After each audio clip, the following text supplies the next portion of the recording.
সরকার চায় ভারতে অবস্থানরত ক্ষমতাচ্যুত প্রধানমন্ত্রী শেখ হাসিনা দেশে ফিরে বিচারের মুখোমুখি হবেন।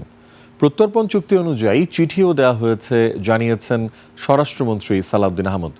এছাড়া সীমান্তে অবৈধ অনুপ্রবেশ ঠেকাতে বিজিবি সতর্ক আছে বলে জানান স্বরাষ্ট্রমন্ত্রী। বিস্তারিত আকবর হোসেন সুমনের রিপোর্টে। সচিবালয় সাম্প্রতিক আইনশৃঙ্খলা পরিস্থিতি ও সমসাময়িক বিষয় নিয়ে সাংবাদিকদের সঙ্গে কথা বলেন স্বরাষ্ট্রমন্ত্রী সালাউদ্দিন আহমদ। সময়ের চাহিদা অনুসারে সকল আইনকে আপ টু ডেট করতে হয়। কার্যক্রম নিষিদ্ধ আওয়ামী লীগের নেতাকর্মীদের দেশে ফেরা প্রসঙ্গে স্বরাষ্ট্রমন্ত্রী জানান, সরকার চায় বিচারের মুখোমুখি হোক তারা। আমরা তো তাকে ফেরত চাই, আইনিভাবে চাই। পররাষ্ট্র মন্ত্রণালয়ের মাধ্যমে আমরা অনুরোধ করেছি, এক্সট্রাডিশন চুক্তি অনুসারে অনুরোধ করেছি। আমরা শেখ হাসিনাকে ফেরত চাই এবং আমরা চাই তিনি মামলার ফেস করুক। তো এখন যদি কেউ বলে আসতে চায়, আমরা তো তাকে চাচ্ছি ফেরত।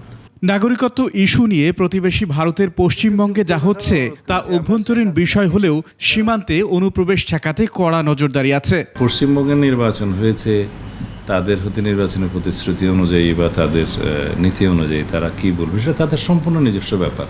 এখানে আমাদের কোনো বক্তব্য থাকার তো কথা না। আমরা আমাদের সীমান্তে আমাদের বিজিবি মোতায়েন আছে। আমরা অবৈধ অনুপ্রবেশ আমরা ঠেকানোর জন্য আমরা সতর্ক অবস্থায় আছি। স্বরাষ্ট্রমন্ত্রী এ সময় আরও জানান, দেশের আলোচিত অপরাধমূলক ঘটনাগুলোর তালিকা করে দ্রুত বিচারের উদ্যোগ নিয়েছে সরকার। পেশাদার অনেক অপরাধীকে আমরা গ্রেফতার করতে সক্ষম হয়েছি।